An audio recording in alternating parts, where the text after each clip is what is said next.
आज का प्रातः क्लास है 12 जनवरी सन 1967। रिकॉर्ड चला है तकदीर जगा कर आई हो।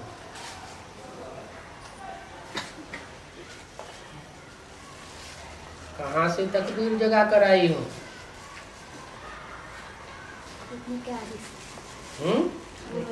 सत्य की आदि से, यज्ञ की आदि से, यज्ञ की आदि में ही तकदीर जग गई।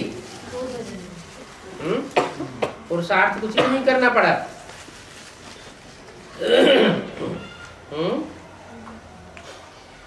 कहाँ से तकदीर जगा कर आई हूँ?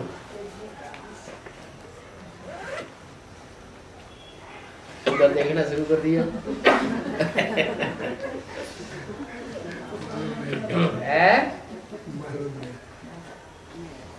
63 जन्मों में जो कर्म किए हैं, उन कर्मों के आधार पर मुझ आत्मा की तकदीर जगी हुई है, जो इस संगम युग में बाप हमको मिला है। ये तुम बच्चे तकदीर बनाए रहे हो। गीता में श्री कृष्ण का नाम दे दिया है कि उन्होंने पांडवों की तकदीर बनाई, और कहते हैं भगवान वाच कि कृष्ण भगवान थे, उन्होंने वाच किया। अभी देखो, मैं तुमको राजयोग सिखाता हूं ना, कृष्ण थोड़ा ही राजयोग सिखाता है। कृष्ण की आत्मा तो खुद भी सीखने वाली है। राजयोग यहाँ सीखती है और अगले जन्म में उसकी प्रारब्ध प्राप्त करती है। इस जन्म में उसे प्रारब्ध भी नहीं मिलती नहीं। मैं जो राजयोग सिखाता हूं, उस राजयोग से तुमको इसी जन्म में प्रारब्ध मिल जाती है, लेकिन भविष्य के लिए मिलती है। भविष्य किस जन्मों के लिए तुम प्रारब्ध पाते हो? अब श्री कृष्ण भगवान वास तो यहां नहीं है। ये श्री कृष्ण की एम ऑब्जेक्ट है कि हमको एम ऑब्जेक्ट माना श्री कृष्ण जैसा बच्चा बनना है। फिर भी है शिव भगवान वाच कि मैं तुमको राजाओं का राजा बनाता हूं। कहने वाला कृष्ण नहीं है। कृष्ण तो बच्चा बुद्धि है। जो राजयोग सिखाने वाला है, राजयोग सिखाकर राजाओं का राजा बनाने वाला है, तो जरूर पहले क्या बनेगा?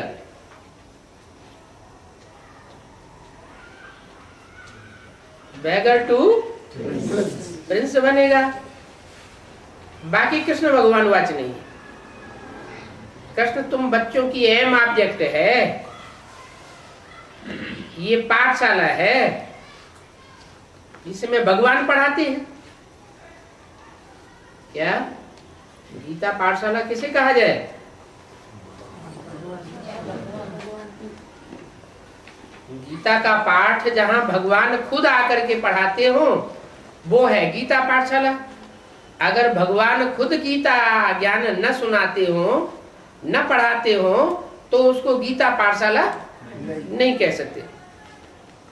तुम सबकी प्रिंस प्रिंसेस बनने की हमें ऑब्जेक्ट है। मनुष्यों ने फिर कृष्ण भगवान को भूल करके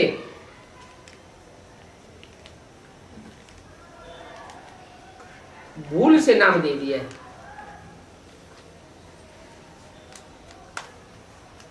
नाम किसको दे दिया है?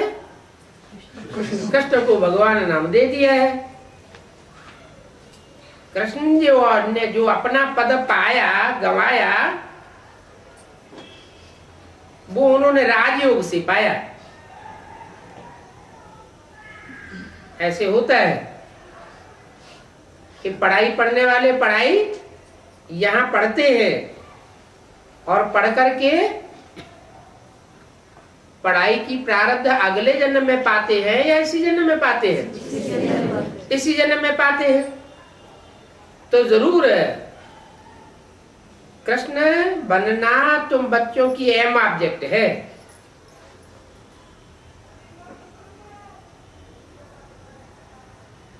कृष्ण ने जो पद गंवाई दिया वो राजयोग से पा लिया। बाप कहते हैं बहुत जन्मों के भी अंत में मैं तुमको ये ज्ञान सुनाता हूं।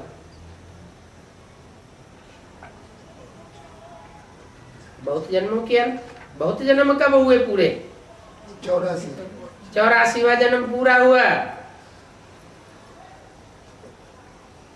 तो कब पूरा होता है 84वां जन्म? तुमको ज्ञान सुनाता हूं, इनको नहीं सुनाता हूं। हैं? क्या कहा? बाप कहते हैं। कहने वाला कौन है? सुप्रीम सोल बाप। वो कहते हैं बहुत जन्मों के भी अंत में, बहुत जन्म माना 84 जन्म, और 84वें जन्म के भी अंत में तुमको। तो कब हुआ? 84वें जन्म का भी अंत हुआ 76, क्योंकि 36 से ये शुरुआत हुई इस ज्ञान की। तो उस समय कितनी आयु थी? 60 साल वानप्रस्थ अवस्था थी। किसकी वानप्रस्थ अवस्था थी?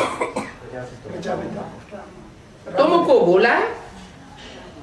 तो जिसको तुम कह करके बोलते हैं जरूर कोई आत्मा के ऊपर सुप्रीम सोल शिव का कंसंट्रेशन है, और उसके साथ और भी साथी है। तो बाप कहते हैं बहुत जन्मों के भी अंत में मैं माने कौन? शिव। तुमको माना किनको? जिस आत्मा को इमर्ज किया बाप ने।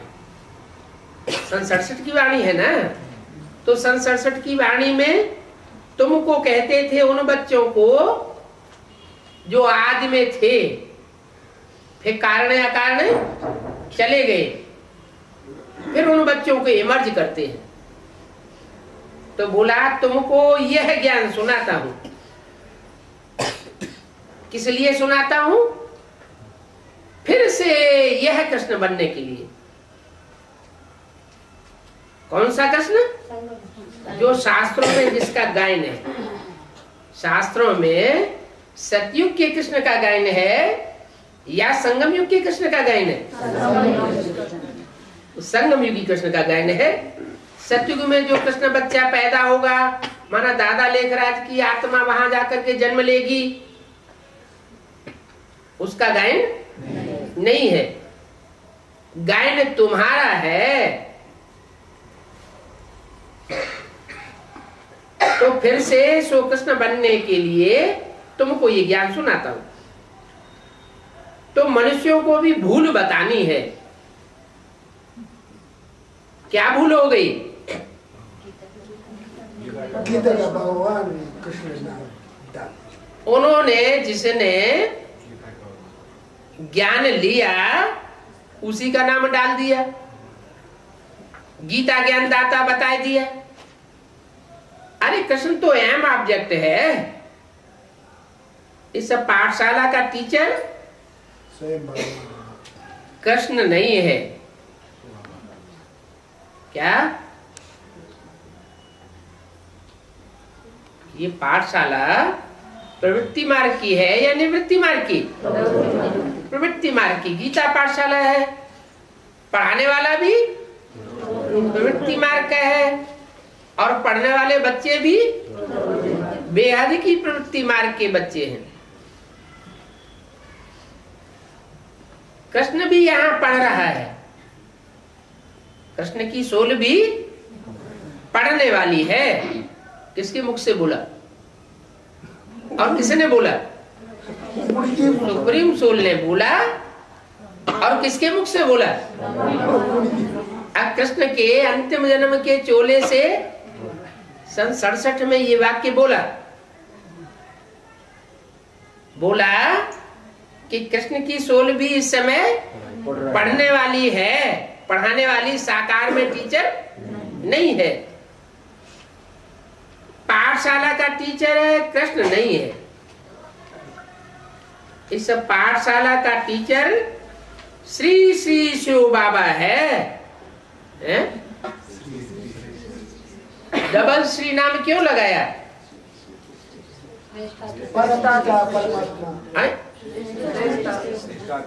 श्री माना श्रेष्ठ, और जो श्रेष्ठ देवताएं हैं उनको भी रचने वाला, वो डबल श्री हुआ।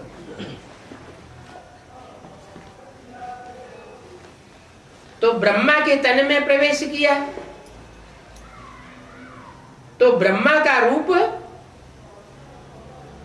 पहले तो दाढ़ी मूछ वाला ब्रह्मा का रूप श्री है ही नहीं। वो देवता है क्या? देवता नहीं है। अच्छा, फिर जिस तरफ इशारा करते हैं कि पढ़ाने वाला सुप्रीम टीचर तुम्हारा कौन है,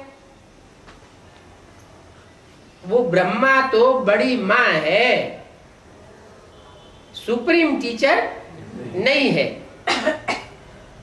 तो इशारा किया कि जिस गीता पाठशाला में तुम्हारी एम ऑब्जेक्ट बनती है सो कृष्ण बनने की, कौन सा कृष्ण?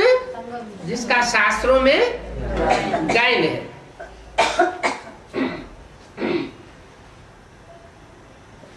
वो श्री कृष्ण अभी तुम बन रहे हो। तो पाठशाला का टीचर श्री श्री शिव बाबा है। माना जब 67 में ये वाणी चलाई जा रही है उस समय है या भविष्य में बनने वाला है? भविष्य में बनने वाला है। शिव बाबा है जो देवी देवता धर्म की स्थापना करते हैं, और जिसके द्वारा करते हैं तो कोई तो मीडिया बनता है, परंतु प्रिंस तो बहुत बनने हैं ना। कहते हैं हम ऑब्जेक्ट नारायण है या नारायण जैसा है? नारायण भी एम ऑब्जेक्ट है, और फिर नारायण डिक्लेयर होने के बाद नारायण जैसा बनना भी एम ऑब्जेक्ट। प्रिंस बनना भी, कृष्ण प्रिंस बनना एम ऑब्जेक्ट है, और फिर कृष्ण प्रिंस बनने के बाद कृष्ण जैसे जो भी प्रिंस पद पाने वाले हैं वो भी एम ऑब्जेक्ट है। तो प्रिंस तो बहुत बनने हैं, जबकि है ही राजयोग। कैसा राजयोग है? इसमें ये राज भरा हुआ है कि कैसे बैगर टू प्रिंस बनते हैं।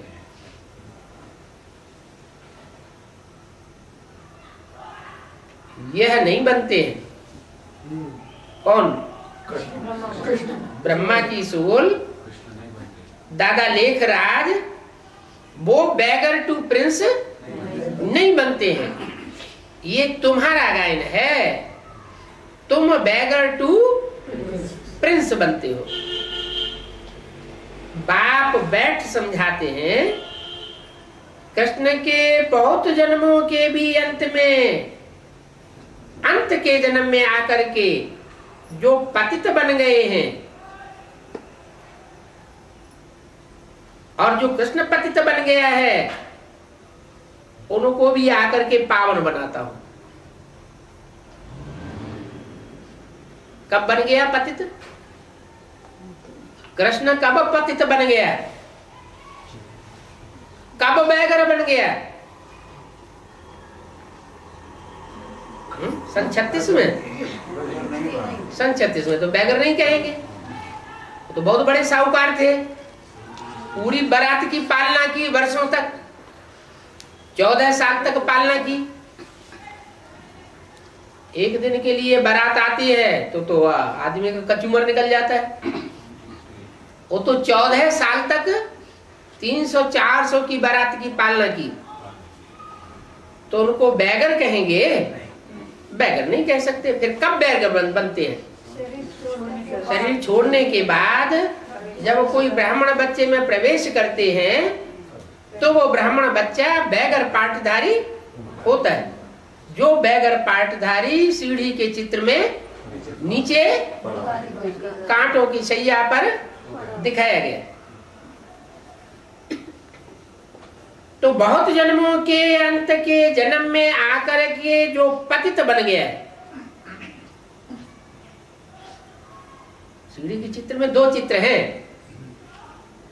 एक तो खड़ा हुआ दादा लेखराज उर्फ कृष्ण की सोल खड़े रूप में दिखाई गई है, और दूसरा पड़े रूप में दिखाया गया।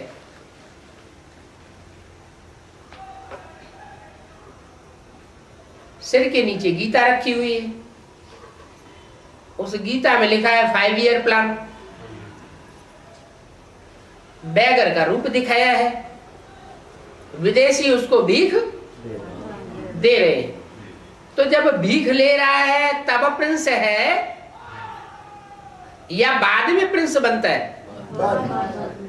जब भीख ले रहा है तो भीख पे पल रहा है, और रोटी दाल उस भीख से चलती है। और जब बैगर टू प्रिंस बन जाता है 5 ईयर पूरे होने के बाद, माना 77 संपूर्णता वर्ष हुआ ना, तो 77 से लेकर के 82 तक ये 5 ईयर प्लान पूरा होता है। तो 5 ईयर प्लान पूरा होने के बाद वो बैगर टू प्रिंस बन जाता है। माने उसे किसी के दर पर जाकर के भीख मांगने की दरकार रहती नहीं। जिसको लेना हो तो आकर के ले सकता है। उससे पहले का जो जीवन है वो बैगर का है। बैगर के पास तो फिर अपना घर भी होता है, अपना घर मकान जायदाद कुछ भी नहीं होती। तो उससे पहले बैगर, और 5 वर्ष पूरे होने के बाद बैगर टू प्रिंस बन जाता है। तो बहुत जन्मों के भी अंत में, अंत के जन्म में आकर जो पतित बन गया है उनको पावन बनाता हूं। तुम भी कहते हो हम आए हैं तकदीर बनाने। आत्मा जानती है हम परमपिता परमात्मा से अब तकदीर बनाने आए हैं। किससे है? किससे तकदीर बनाने आए हैं? कौन है तकदीर बनाने वाला? मनुष्य गुरु नहीं है। तथाकथित ब्राह्मण क्या समझते हैं?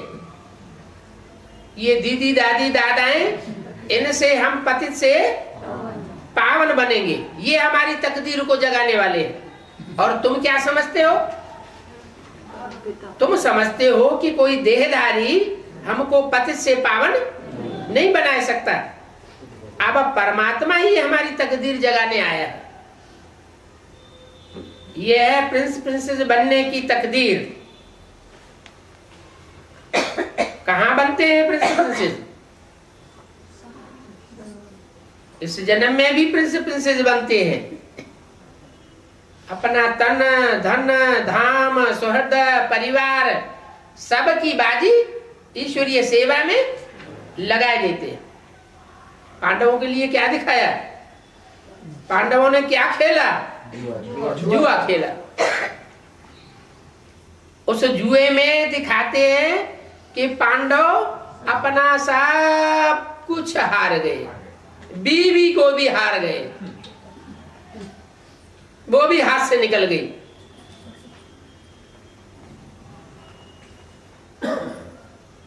ना उनकी मां बची, ना उनकी पत्नी बची, पूरे बैगर बन गए। और शंकर के लिए भी भक्ति मार्ग में कहते हैं कि शिव शंकर का जो भक्त बनता है वो जैसा लंगोटिया है भभूत रमाने वाला, अपने भक्तों को भी वैसा ही बना देता है। तो ये तो बहुत खतरनाक है, खतरनाक है या अच्छा है?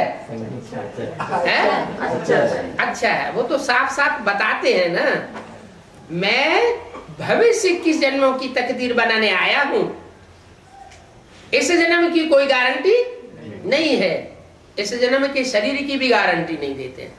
कहते हैं ये शरीर छड़ता जाएगा और तुम्हारी आत्मा पावरफुल होती जाएगी। तो इस जन्म में कोई प्राप्ति की आशा नहीं करनी है, लेकिन भविष्य की वो आशा कौन करेंगे? भविष्य की जन्मों की वो वही आशा करेंगे जिनको आत्मा के ऊपर निश्चय होगा। जो देवान में होंगे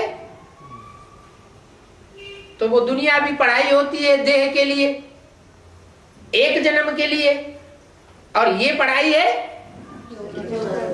अनेक जन्मों के लिए। आत्मा का कनेक्शन अनेक जन्मों से है और शरीर का कनेक्शन एक जन्म से है। तो ये प्रिंसेस बनने की, तकदीर बनाने की पाठशाला है, राजयोग है ना। शिव बाबा द्वारा पहले पहले स्वर्ग के 2 पत्ते कृष्ण और राधा निकलते हैं।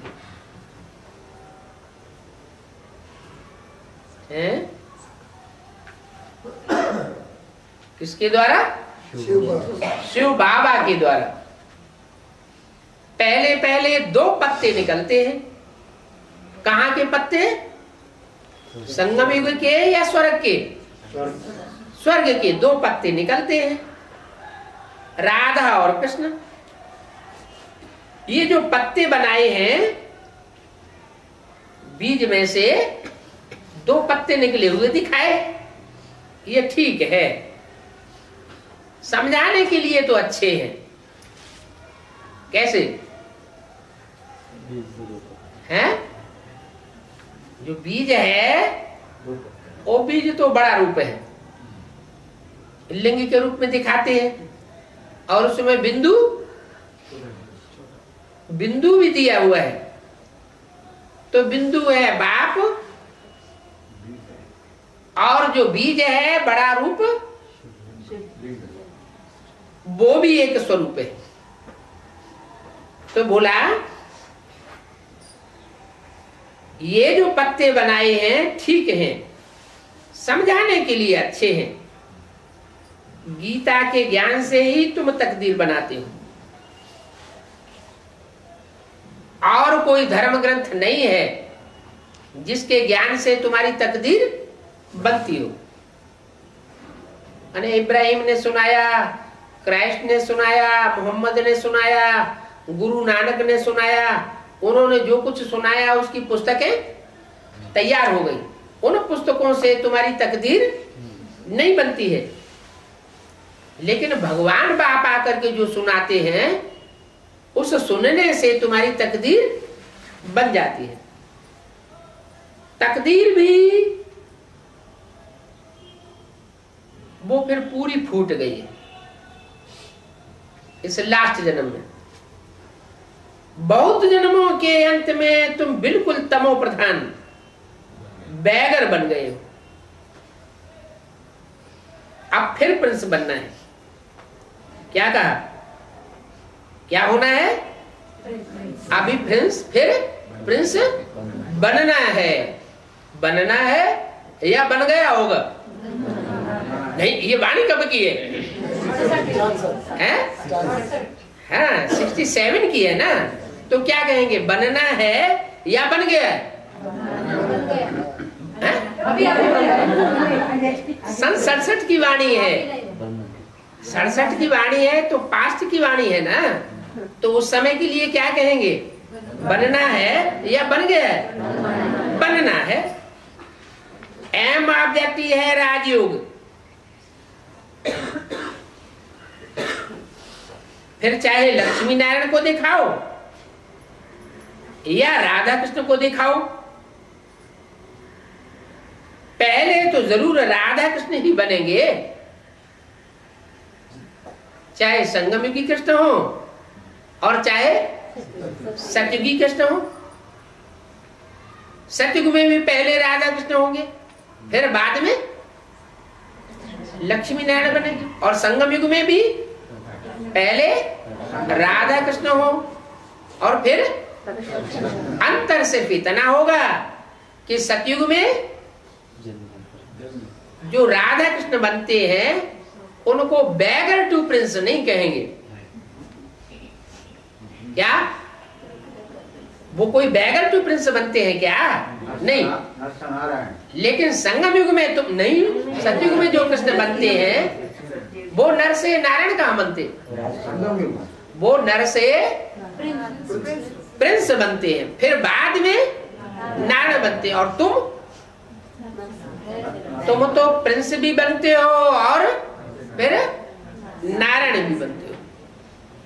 जैसे प्रिंस होता है उसको कमाई करने की कुछ दरकार होती है, हैं? कुछ चिंता होती है, हैं? चिंता नहीं होती है। राज परिवार से सब कुछ मिलता रहता है कि मांगना पड़ता है, हैं? अरे तथाकथित ब्राह्मणों की तरह बार बार मांगना पड़ता है, डायरेक्ट या इनडायरेक्टली, या स्वतः ही मिलता है? स्वतः ही मिलता है। प्रिंस प्रिंस जो होंगे तो स्वतः ही मिलेगा। बैगर होंगे तो घर घर जाकर के लेना पड़े। तो बोला तुम्हारी एम ऑब्जेक्ट है राजयोग, फिर चाहे लक्ष्मी नारायण को दिखाओ चाहे राधा कृष्ण को दिखाओ, पहले तो जरूर राधा कृष्ण बनेंगे। फिर इनकी भी राजधानी चलती है, किनकी है? किनकी भी, इनकी भी, किनकी? कृष्ण मम्मा बाबा की तरफ इशारा किया, इनकी भी सतयुग में राजधानी चलती है। सिर्फ एक ही तो नहीं होगा, इनकी चलेगी तब चलेगी, लेकिन जो भी प्रिंस प्रिंसेस बनेंगे वो सिर्फ एक ही बनेंगे कि और भी होंगे? सतयुग में तो और नहीं होंगे। सतयुग में तो एक ही प्रिंस होगा और वो ही बड़ा होकर नारायण बनेगा।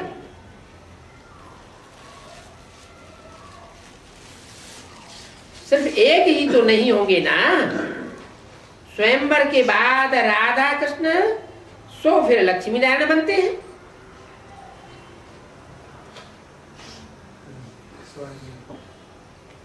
काहे के बाद स्वयंवर। ये स्वयंवर कोई कोरोनेशन हुआ क्या? कोई उत्सव होता है क्या? नहीं है, नहीं होता। सतयुग में उत्सव होता है या नहीं होता है? सतयुग में तो होता नहीं। तो स्वयंवर जो शास्त्रों में दिखाए गए हैं वो कहाँ की यादगार है? द्रौपदी स्वयंवर दिखाते हैं, राम सीता का स्वयंवर दिखाते हैं। तो जो स्वयंवर है माना स्वयं वर्ण किया, कोई दूसरे ने निश्चित नहीं किया कि माँ बाप ने निश्चित कर दिया हो, नहीं, स्वयं वर्ण किया। कोई ब्राह्मण ने निश्चित नहीं किया, स्वयं वर्ण किया। तो वो स्वयंवर कहाँ की यादगार है? संगम युग की यादगार है। स्वयंवर के बाद राधा कृष्ण सो फिर लक्ष्मी नारायण बनते हैं। स्वयंवर से पहले राधा कृष्ण और स्वयंवर के बाद लक्ष्मी नारायण बनते हैं। नर से प्रिंस व नर से नारायण बनना ये बात एक ही है छोटी सी भूल, उसमें ही सारा घोटाला हो गया है।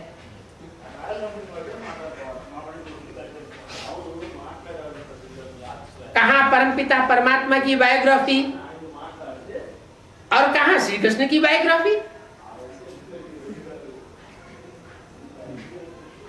परमपिता परमात्मा की जो जीवन कहानी है उसमें नाम किसका लगाई दिया? बच्चे को कृष्ण का नाम लगाई दिया। वो तो बिल्कुल ही पुनर्जन्म रहित है। कौन है? कौन है पुनर्जन्म रहित? परमपिता परमात्मा। जो कृष्ण को जन्म देने वाला है वो निश्चय अनिश्चय के जन्म मरण के चक्र में आता है क्या? वो कभी भी जब से शुरुआत होती है उसके लिए संगम युग की, तब से लेकर कभी भी अंत तक भी निश्चय रूपी जन्म और अनिश्चय रूपी मृत्यु के चक्कर में आने वाला नहीं है। अनिश्चय माना मृत्यु, अनिश्चय माना अंधेरा और निश्चय माना सवेरा, रोशनी। रात किसकी गाई हुई? ब्रह्मा उर्फ कृष्ण की रात होती है। संगम युग की बात है। प्रजापिता की रात और प्रजापिता का दिन नहीं गाया हुआ है। ब्रह्मा की भी रात को दिन बनाने वाला कौन? प्रैक्टिकल में जो ब्रह्मा की भी रात होती है उसको दिन बनाने वाला कौन? क्या ब्रह्मा? ब्रह्मा नहीं है। ब्रह्मा की रात को दिन बनाने वाला प्रैक्टिकल में चाहिए या नहीं चाहिए? चाहिए। तो जो प्रैक्टिकल रूप है वो बाप का रूप है, रचयिता का रूप है। तो वो बिल्कुल ही पुनर्जन्म रहित माना। जो कृष्ण को जन्म देने वाला रचयिता है वो पुनर्जन्म रहित है। वो पूरे 84 जन्म लेते कृष्ण। ज्यादा से ज्यादा जितने जन्म मरण के चक्र हो सकते हैं वो सबसे ज्यादा जन्म मरण के चक्र में कौन आता? कृष्ण। कृष्ण की सोच। तो वो बिल्कुल पुनर्जन्म रहित और वो पूरे 84 जन्म लेते हैं। एक तो शुरू से ही लेकर के मिलेगी ना। 25-30 वर्ष के बाद शादी होती होगी। ये किसने बोला? ब्रह्मा बाबा इंटरफियर करके बोलते हैं कि जैसे इस दुनिया में होता है वैसे वहां भी ऐसे ही होता होगा। 25-30 वर्ष के बाद शादी होती होगी। क्या सतयुग में शादी होती है? वहां तो शादी साधवाना कुछ भी होता ही नहीं। तो ये पत्ते पर दिखाना ठीक है। किसको? कृष्ण को। कृष्ण को जो पीपल के पत्ते पर दिखाते हैं वो दिखाना ठीक है। क्यों ठीक है? पीपल के पत्ते पर दिखाना क्यों ठीक है? बरगद के पत्ते पर क्यों नहीं दिखाते हैं? किसमें प्रवेश करता है? हाँ, वो कृष्ण की सोल जिसमें प्रवेश करके पार्ट बजाती है वो पार्टधारी शरीरधारी पीपल के पत्ते की तरह थोड़े से भी माया के झोंके से हिलने लग पड़ता है।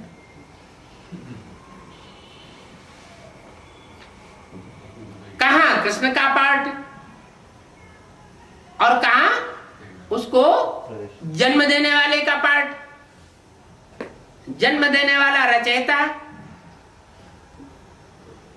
वो रचयिता अलग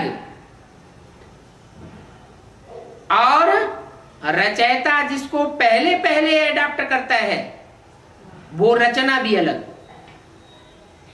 और जो कृष्ण बच्चा जन्म लेता है वो भी अलग। तो गर्भ महल कहां दिखाते हैं शास्त्रों में? पीपल के पत्ते पर। ये कहां की यादगार हुई? संगम युग में वो पीपल का पत्ता पहली रचना है। उस पहली पहली रचना में कृष्ण की सोल गर्भ महल में प्रवेश करके पार्ट बजाती है।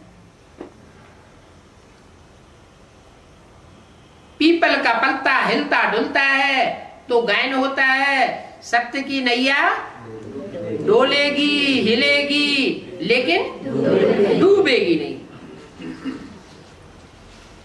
क्योंकि सत्य बाप का सत्य बच्चा उसमें विराजमान है।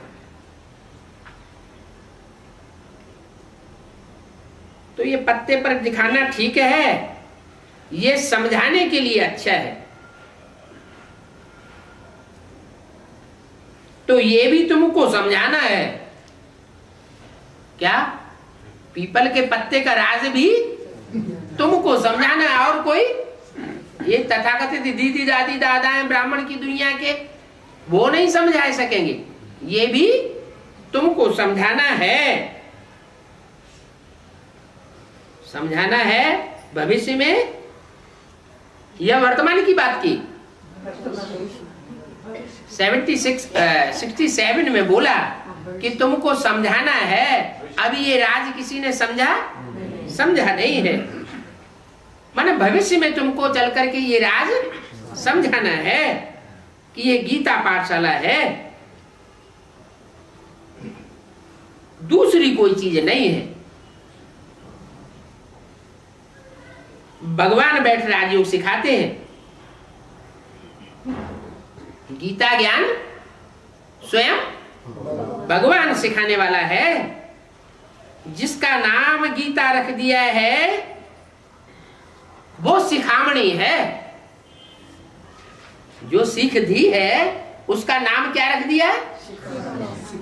सिखामणी। माने जो सीख दी है, शिक्षा दी है, क्या जो भी शिक्षा दी है उसका नाम क्या रख दिया? गीता।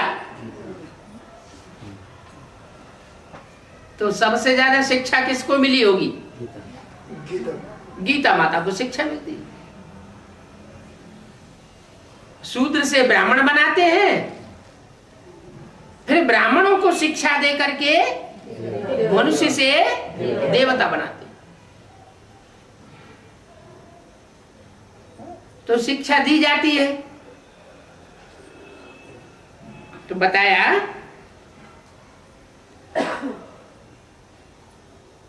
भगवान ने बैठ जो राजयोग सिखाया है, जिसका नाम गीता रख दिया है। कोई भी धर्म स्थापन होता है तो धर्मशास्त्र जरूर चाहिए। क्या? उस धर्म को, उस धर्म की धारणा को शासित करने वाला जो शासन है, शासक है, वो पुस्तक ऐसी जरूर चाहिए। वो तो हद की पुस्तकें होती है, स्थूल। और ये पुस्तक कैसी है? चैतन्य पुस्तक है।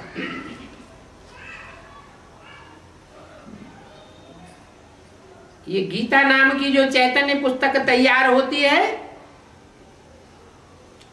वो राजयोग से तैयार होती है। इसमें राज भरा हुआ है। हर धर्म का धर्मशास्त्र जरूर होता है। भक्ति मार्ग में सबके धर्मशास्त्र हैं। मुसलमानों का भी है, क्रिश्चियंस का भी है, सिखों का भी है, बौद्धियों का भी है।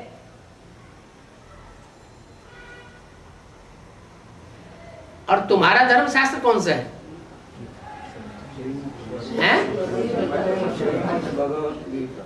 हिंदुओं का माना जाता है श्रीमद् भगवत गीता, लेकिन उसमें नाम किसका डाल दिया है? रचयिता। तो रचयिता जो नाम डाल दिया है, वो जो जन्म लेने वाला है उसका ही नाम डाल दिया। तो जन्म लेने वाला रचयिता कैसे हो सकता है? जन्म लेने वाला और जन्म देने वाला, पहले कौन हुआ? पहले तो जन्म देने वाला चाहिए। जन्म लेने वाले ने जन्म किससे लिया? नहीं, बाप तो ठीक है, वो तो बीज बोने वाला हुआ। बीज बोने वाला तो बाप हुआ। बीच में कौन होता है? बच्चे और बाप के बीच में भी तो कोई होता है, माँ होती है। तो गीता माता जरूर चाहिए। ये गीता माता है सब शास्त्रों की माता। तो भक्ति मार्ग में सबके धर्म शास्त्र हैं। तुम बच्चे जानते हो ये लक्ष्मी नारायण स्वर्ग के मालिक थे। जरूर संगम युग पर ही स्वर्ग स्थापन हुआ होगा। स्वर्ग की स्थापना सतयुग में हुई होगी या संगम में हुई होगी? संगम में हुई होगी। माना नरक भी हो और स्वर्ग भी हो। नरक की दुनिया के बीच तुम बच्चों को आके स्वर्ग का वर्षा देता हूं, जिसकी यादगार अजमेर में दिखाते हैं। अजमेर में स्वर्ग का भक्ति मार्ग में मॉडल बनाया हुआ है। प्रैक्टिकल में ब्राह्मणों की संगमी की दुनिया में जो संगठन पहले पहले तैयार हुआ सैंपल के रूप में, प्रैक्टिकल नहीं, सैंपल के रूप में जो संगठन तैयार हुआ, वो संगठन कब की बात है? हैं? कराची में तैयार हुआ। वहां नरक की दुनिया के बीच स्वर्ग का छोटा सा सैंपल का नजारा था। तो बोला वो सैंपल था या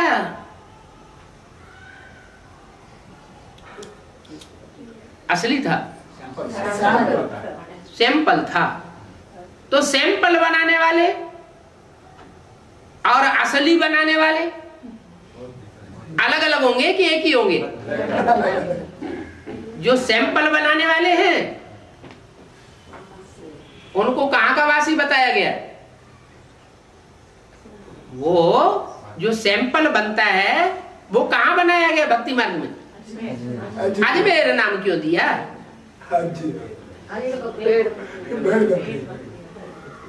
वो भेड़ बकरियों के द्वारा बनाया गया। वो सैंपल बना, असली उस समय नहीं था। वो सिर्फ एक समझाने के लिए कि देखो नरक की दुनिया के बीच स्वर्ग का अल्पकाल का नजारा है। तो जरूर है जो प्रैक्टिकल स्वर्ग स्थापन हुआ होगा वो संगम युग पर ही स्थापन हुआ होगा। आदि में या अंत में? संगम के आदि में स्थापन हुआ होगा स्वर्ग या अंत में स्थापन हुआ होगा? जरूर अंत में स्थापन हुआ होगा। इसलिए संगम युग पुरुषोत्तम युग कहा जाता है।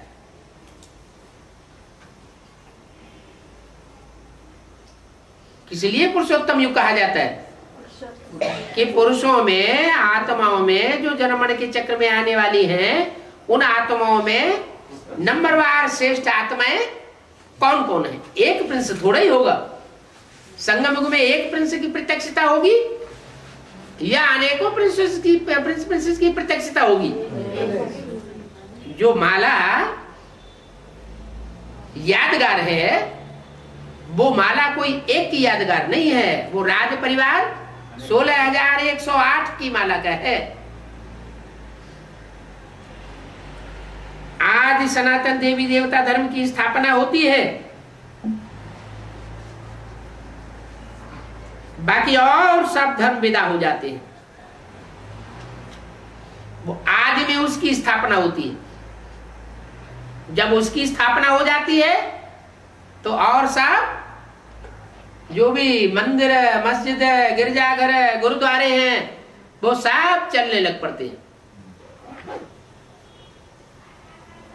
चलने लग पड़ते हैं या पूरे फांव हो जाते हैं? अंत में पूरे ही खलास हो जाते हैं। एक ही बड़ा मंदिर रह जाएगा जिसका नाम पड़ता है बैकुंठ। सब धर्म विदा हो जाते हैं।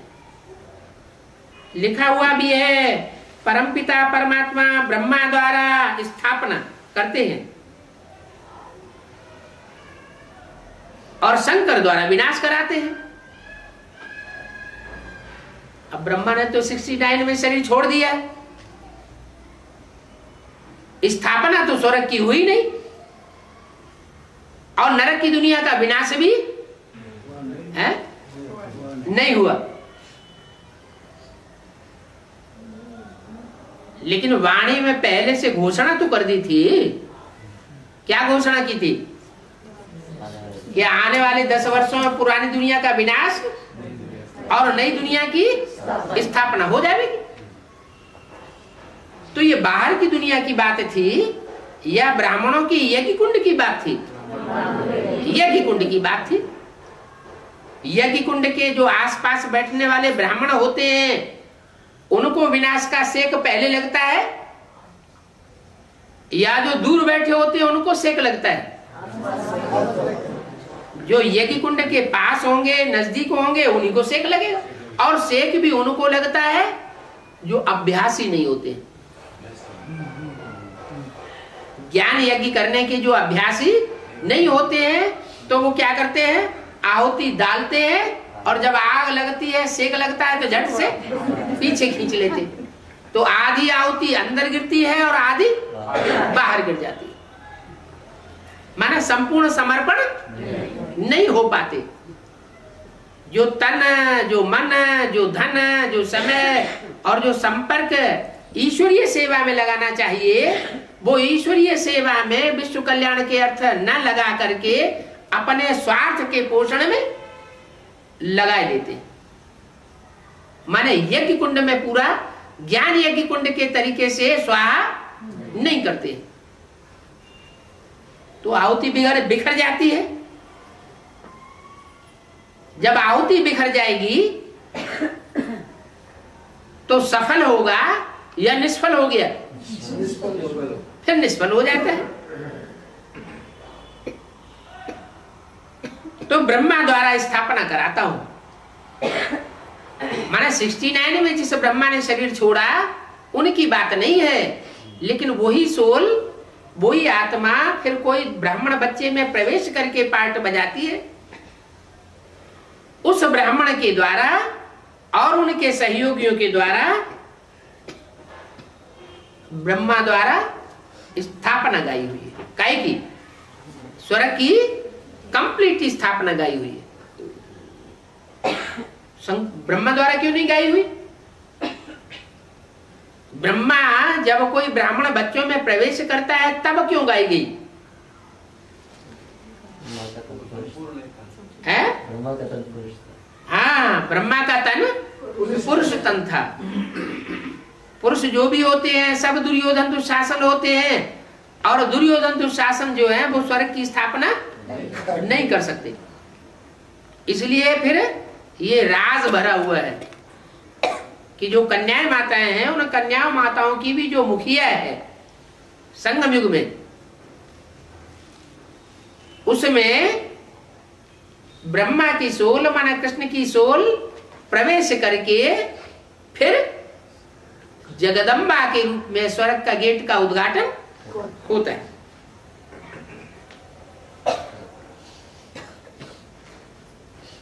तो ये लिखा हुआ है, ब्रह्मा द्वारा स्थापना, शंकर द्वारा विनाश कराते हैं। सतयुग में बरोबर एक ही धर्म था, और जब स्थापना विनाश कराते हैं उस समय एक धर्म होता है या सभी धर्म मौजूद होते हैं? जब स्थापना विनाश का संगम युग में कार्य कराते हैं उस समय सभी धर्म दुनिया में मौजूद होते हैं।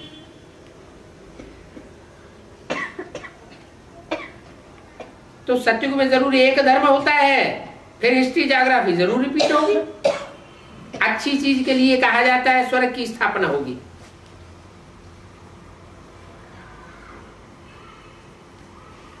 जिसमें लक्ष्मी नारायण का राज्य होगा। इससे और अच्छी चीज कोई होती नहीं। हर धर्म में इस अच्छी चीज का गायन है। मुसलमानों में जन्नत के नाम से गायन है, क्रिश्चियंस में पैराडाइज के रूप में गायन है, हिंदुओं में बैकुंठ के रूप में गायन है। और जैनियों में जैसे हिंदुओं में 4 युग माने जाते हैं, वैसे वहां 6 आर्य माने जाते हैं। जैसे यहाँ 4 युग माने जाते हैं, वैसे वहां जैनियों में 4 आरों में सारा षष्ठी चक्र डिवाइड किया है। उसमें 3 आरों में स्वर्ग और लास्ट के 3 आरों में नरक दिखाते हैं। तो जैनियों में भी उसकी मान्यता है। मन हर धर्म में स्वर्ग की मान्यता है। तो अच्छी चीज हुई ना। गाते भी हैं, यमुना के कंठे पर राज्य था, परिस्तान था। क्या? यमुना के कंठे पर ज्ञान योग के पंखों से उड़ने वाली परियों का राज्य था। अभी तो साफ कब्रिस्तान है, अभी साफ कब्र दाखिल है। क्या? वो रंभा, उर्वशी है, हाँ, रंभा, उर्वशी और मेनका, जिनका गायन है, वो तीनों की तीनों कब्र दाखिल है अभी। क्या? परियों का गायन है ना। ज्ञान योग के पंखों से जहां चाहती थी उड़ जाती थी, और अभी जैसे उनके ज्ञान योग के पंख टूटे हुए पड़े। तो जमुना के कंठे पर जब राज्य था तो परिस्तान था, और अभी सब कब्र दाखिल हुए पड़े हैं। माने बुद्धि जाम हो गई है। सभी काम चिता पर भस्म होकर के भस्मीभूत हो गए। लेकिन यहां भस्मीभूत हो गए, ये पास्ट की बात नहीं बताई, मुरली में बताया सभी काम चिता पर बैठ भस्मीभूत हो जावेंगे। कब की वाणी है? 67 में ये घोषणा कर दी कि जो भी परियां हैं, मुख्य मुख्य हो, चाहे खास हो, चाहे आम हो, वो सब अज्ञान चिता पर चढ़ने के कारण भस्मीभूत हो जाएंगे। कहते भी हैं ये कब्र दाखिल हुआ। कौन कहते हैं? कब्र दाखिल हुआ ये कौन कहते हैं? स्वर्ग दाखिल हुआ ये नहीं कहते। क्या कहते? कब्र दाखिल हुआ। कौन कहते? और कौन कहते स्वर्ग पधारा? हैं? हिंदू कहते हैं स्वर्ग पधारा। जब स्वर्ग पधारा तो उसको जलाए देते हैं, जलाए देते हैं, तब कहते हैं स्वर्ग पधारा। जलाने के बाद कुछ भी बचता नहीं, राख भी बचती है, वो भी नदी में बहा देते हैं। और कब्र दाखिल में, कब्र दाखिल में तो सब मिट्टी में गाड़ देते हैं। कौन सी मिट्टी? देवभान की मिट्टी में गाड़ देते हैं। तो कहते भी हैं कब्र दाखिल हुआ। कौन कहते हैं? मुसलमान और ईसाई वो कब्र दाखिल करते हैं। क्यों? रंभा और उर्वशी ये सब इनके लिए कब्र दाखिल क्यों कहा है? क्योंकि ये सारी परियां उन आसुरों की चक्करी में आ जाती है। जब आसुरों की चक्करी में आ जाती है तो क्या हो जाती है? कब्र दाखिल हो जाती है, देह अभिमान की मिट्टी में मिल जाती है। कहते हैं कब्र दाखिल हुआ। ये कहां की यादगार कहते हैं? कहाँ की यादगार है? सन 67 की यादगार है या बाद की यादगार है? बाद की यादगार। जो मुरली में बोला है कि सभी काम चिता पर बैठ भस्मीभूत हो जाएंगे, माने सन 67 के बाद चाहे कोई भी ज्ञान योग से पंखों की उड़ने वाली कैसी भी परियां क्यों न हो, सब कब्र दाखिल हो जाती है। असुर बैठ करके उनकी पूजा करते हैं। असुरों को तो पता ही नहीं भगवान क्या चीज है। समाधि आदि भी बनाते हैं ना, कौन बनाते हैं? दूसरे धर्म वाले। कुमार का दादी ने क्या किया है? ब्रह्मा बाबा की समाधि बना दी। समाधि आदि भी बनाते हैं, जैसे कब्र बनाते हैं वैसे ही है। जैसे और वैसे क्यों बताया है?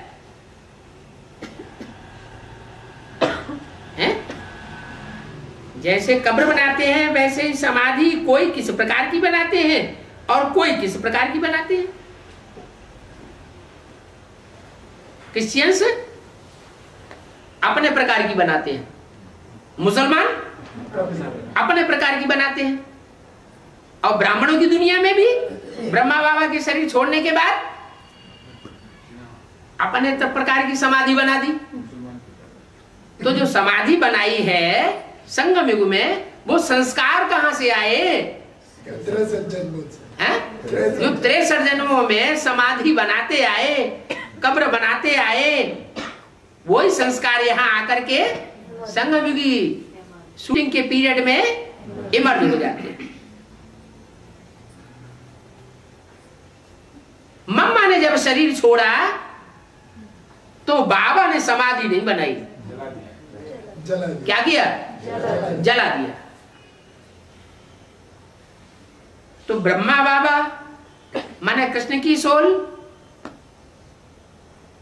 ये भारत की हुई या विदेशी हुई? उन्होंने जन्म जन्मांतर जो किया होगा सो उन्होंने संगम युग में किया।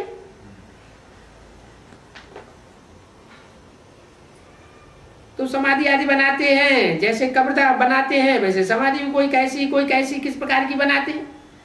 मुसलमानों की मस्जिदें भी अनेक प्रकार की होती हैं। क्या? ये तो समाधि की बात हुई। अब आप मस्जिदों की बात सुनो। मस्जिदें भी अनेक प्रकार की होती है। कोई सिर्फ दीवार खड़ी कर देते हैं। मस्जिद में क्या करते हैं? दीवार खड़ी कर देते हैं, उस दीवार के सामने माथा टेकते हैं। दीवार माना क्या है? अरे बिगड़ों की दीवार, चीनी जैसे ज्ञान की नदी बह रही है और दीवार खड़ी कर दी। हाँ, तो पानी का जो नेचुरल बहाव है वो बंद हो जाएगा ना। यहां भी एडवांस ज्ञान का बहाव होता है, और जो दीवार है वो सामने आ जाती है। वो दीवार ऐसी सामने आती है कि उस ज्ञान जल को आगे बढ़ने ही नहीं देती। संसार में वो ज्ञान जल फैलने नहीं देती।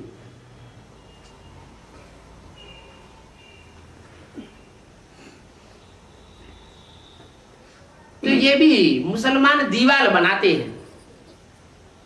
जो दीवार बनती है चैतन्य दीवार होगी या जड़ दीवार होगी? चैतन्य दीवार होती है। वो चैतन्य दीवार के सामने जाकर के माथा टेकते रहते हैं, माना बुद्धि को झुकाते रहते हैं। जैसे कोई छोटी छोटी समाधियां बना देते हैं, ये सब कब्रें, ये सब समाधियां, ये सब मस्जिदें आदि फिर भी बनेगी। क्या? ये तो बेसिक नॉलेज में बनी। अभी अभी एडवांस नॉलेज में फिर भी बनेगी। अब कहां जाए?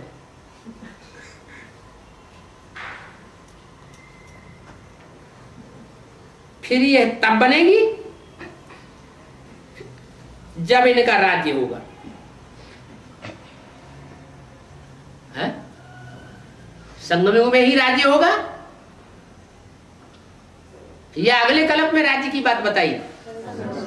संगम युग में ही बीज रूप आत्माओं में जब देहधारियों के हाथ में सत्ता चली जाती है और देहधारियों की पूजा फिर से होना शुरू हो जाती है, तो क्या होता है? उनका राज्य होता है। सतयुग में भी फिर से तुम बनावेंगे, हैं? तुम बनावेंगे? क्या पकड़ा? सतयुग में भी तुम बनावेंगे। पकड़ा गया। कौन बनावेंगे? बाबरी मस्जिद कौन बनावेगा? है? नहीं, वो सतयुग में नहीं बनावेंगे। वो सतयुग की बात नहीं बताई। जब सतयुग की शूटिंग होती है तब की बात बताई।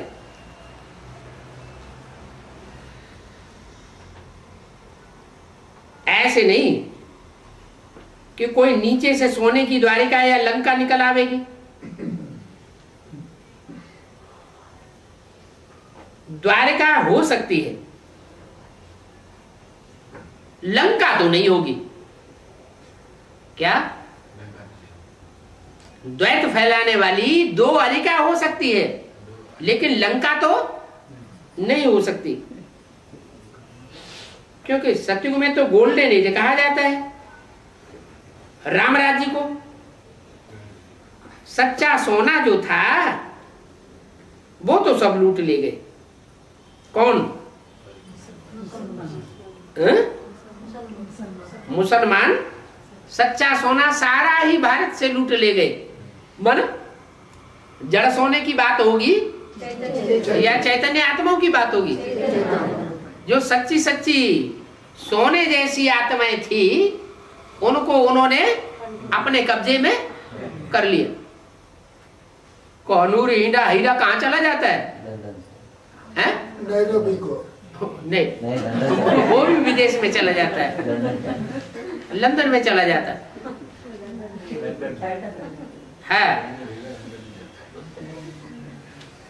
सच्चा सोना जो था वो तो सब लूट ले गए।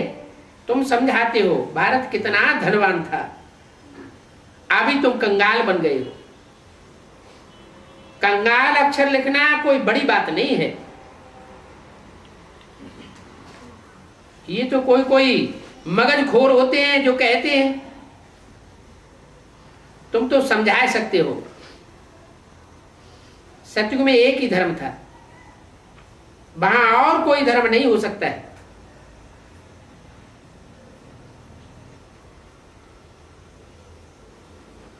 कई कहते हैं ये कैसे हो सकता है? ओम शांति।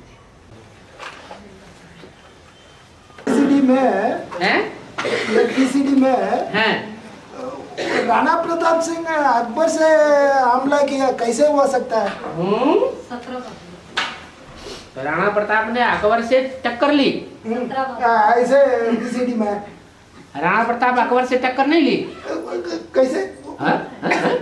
बाबर से हुमायूं। बाबर से हुमायूं। बाबर से हुमायूं। बाबर के बाद हुमायूं आकर के हुमायूं से अकबर आ गया। हुमायूं से अकबर। अकबर से जहांगीर।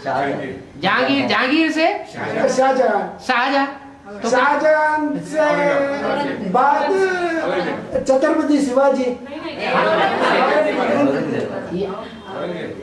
उनकी भी 10 बादशाहियां चली। क्या? मुगल सल्तनत की भी 10 बादशाहियां चली और सिखों की भी 10 बादशाहियां चली। बाप जो स्थापन करते हैं ना, उसकी 10 पीढ़ियां चलती है। आखिरी पीढ़ी में राज्य नाम की कोई चीज नहीं रहती, अराजकता हो जाती है। मुगल वंश में भी ऐसे ही हुआ। मध्य में टॉप पर पहुंचता है राज्य, और आदि में शुरुआत होती है और अंत में एंड। नाम ही है इंडा। इंडा तो इंडिया,